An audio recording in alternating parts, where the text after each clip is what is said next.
Hi Jesse, I've been mucking around with your request for how to draw a basketball net, and this is probably about the best I've come up with, mate. So it's not the best. You can see I've got the shape of the net with the sort of diamond pattern, and I'm not really happy with it.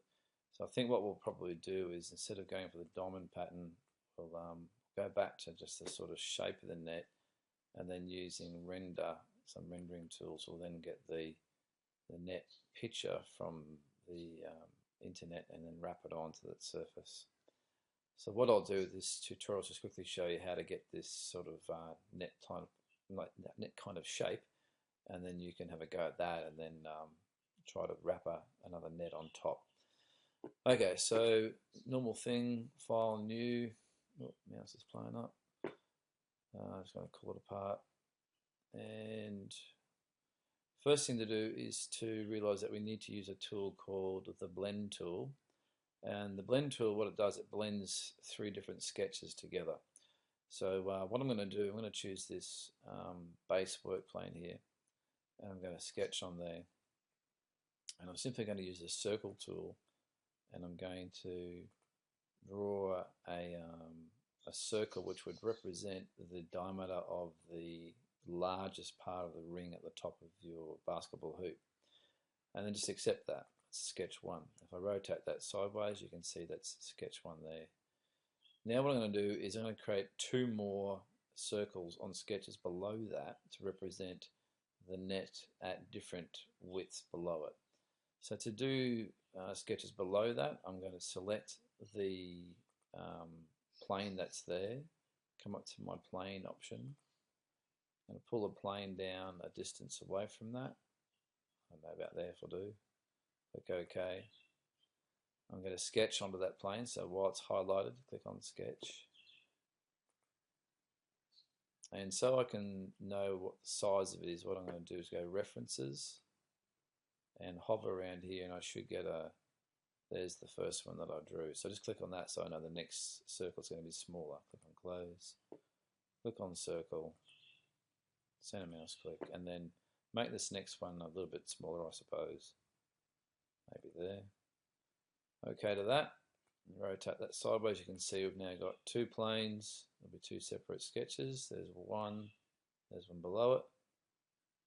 Now we'll do the same thing again. We'll click on that plane, click on plane tool. No, try again. What's it doing to me? Mouse is playing up. Pull that down. This time I'm going to go a bit further down. Click OK. Click on sketch. References again. Bring it in, hover, click on one, find the other one, hover, click on the other. Click close, go circle, and make this one closer in diameter to the other one, I suppose. So give it a bit of a sort of funnel shape. Okay. Yeah, come on. All right, so what we've got there is three separate sketches on three separate planes. Once you've done that, we can then blend between these planes or blend between these sketches. So come up to your shapes dialog box here, and if you click on the shapes text, one of the options is blend. Click on blend, and if you click on the sections tab here in blend, it gives you an option to sketch the sections, or if you've already sketched those sections, they're the circles that we drew, click on selected sections, and then all you need to do is then hover over the sketch that you want to select. So we'll select the top one, and you can see it then stores it, section 1. To put another one in, we click on the insert button beside it, and then hover your mouse over the next one, click there, and then we click on the insert to go to the next one, hover your mouse over the bottom one, and click to select it, and you can now see that it's blending between those three sketches. In options, you have the ability to go straight. If it's going to do it for me. There we go.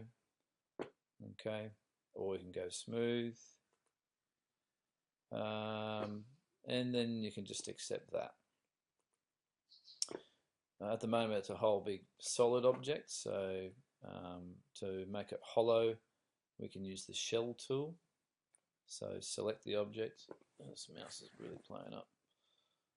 Select the whole object, go to the shell tool, and then click on the top surface, and you'll see that it removes the top surface from the shell. And if you roll it over, hold down the control key, click the bottom surface, it also removes the bottom surface from the shell. And then you can make your shell, whatever thickness you want it to be. Let's go down to 3 mil, so something like that. Click OK. Alright, so that'll give you your shape of your net. And then I think the best way to then try to make that look realistic is to then go to internet, get a picture of the net, remove the air, so to speak, from it. What I mean by that is this. I'll just show you what I was mucking around with before.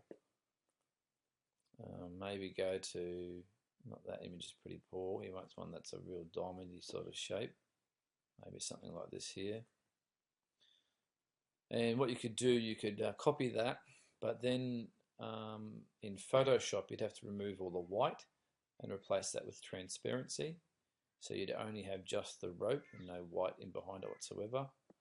And then what you could do then is you could, in the rendering tools, you could then apply that rope onto a material and then apply that to the object. And that will look fairly realistic. You can also make the surface of this material transparent, so it would appear to be just the net. But it's a bit of mucking around. But anyway, there's some ideas to help you out, mate.